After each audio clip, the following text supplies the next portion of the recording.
မင်းရဲ့ Brody ကဘယ် maximum ဆို1 hit ပဲပြည့်တယ်ဆိုငါတော့မတင်ပါဘူးကွာမင်းရဲ့ကယ်ရီကလည်းမာပါတယ်ဆိုတဲ့ hero တွေကို3စက္ကန့်အတွင်းပြစ်တာပါကူမယုံပါဘူးကွာအဲ့ဆိုမင်းရဲ့ Brody ငါ့ရဲ့ carry ချမှာပြော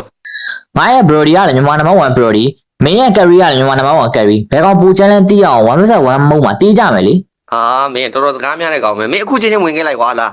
လာတီးမလား I visualize မြန်မာနံပါတ်1 carry လို့တော့ပြောတာတိတ်ပြီးနော် Win Chris Brody နော်တိတ်ပြီမယ်alchemy ညဝင်ရိတ်80 carry ကွာမြန်မာနံပါတ်1 Brody versus မြန်မာနံပါတ်1 carry လို့တွေ့ပြီလေတာကြီးတို့ Iranian secrets will be uncovered ရှိလို့ရတယ်လားကြောက်တာလားလာလိုက်နင်းထားရကြောက်တာလေကြောက်စရာပြောကြောက်စရာလား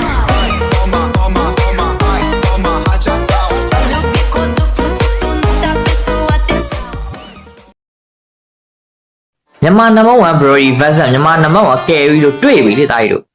ရှိလို့ရတယ်လားကြောက်တာလားလာလိုက်နင်းထားရကြောက်တာလေကြောက်စရာပြောကြောက်စရာလား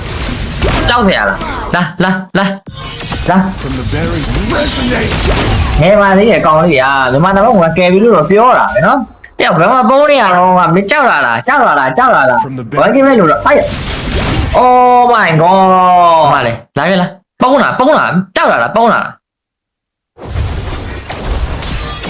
the sub ပုံးလား secrets ဟာ will be uncovered Oh my god